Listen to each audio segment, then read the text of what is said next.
Elle porte mon enfant depuis 7 mois. Monte dans la voiture sinon. Pardon, ne faites pas de mal à ma femme. Le soleil se couchait sur la ville de Lyon, teintant le ciel d'un orange brûlant, presque menaçant. Dans l'appartement du quartier de la Croix-Rousse, Elisabeth Morel se regardait dans le miroir de la salle de bain, les mains tremblantes, le rouge à lèvres à mi-chemin entre ses doigts et ses lèvres. Elle n'entendait plus rien. Ni la télévision allumée dans le salon, ni les pas de Henri qui circulaient d'une pièce à l'autre, ni même le bruit sourd de la ville en contrebas. Il n'y avait que ce miroir et ce visage qu'elle fixait comme si elle cherchait à y lire quelque chose. Une réponse. Une absolution. N'importe quoi. Son téléphone vibra sur le bord du lavabo. Elle le retourna d'un geste vif. Le prénom qui s'affichait fit battre son cœur 2 fois trop vite. Marcel. Elle laissa sonner. 1 fois. 2 fois. Puis elle décrocha.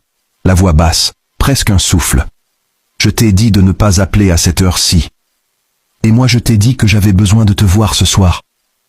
La voix de Marcel était chaude, traînante, avec cette nonchalance qui l'avait toujours rendue folle. T'as l'argent ?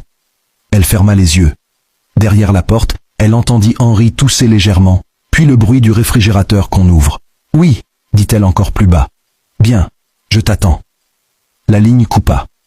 Elle resta une seconde immobile, le téléphone contre sa poitrine, puis elle finit d'appliquer son rouge à lèvres avec des gestes mécaniques, comme une actrice qui se prépare à entrer en scène dans une pièce dont elle connaît déjà la fin tragique. Elle ouvrit la porte de la salle de bain. Henri était dans la cuisine, en train de préparer 2 tasses de café. Grand, les épaules larges, les cheveux légèrement grisonnants sur les tempes.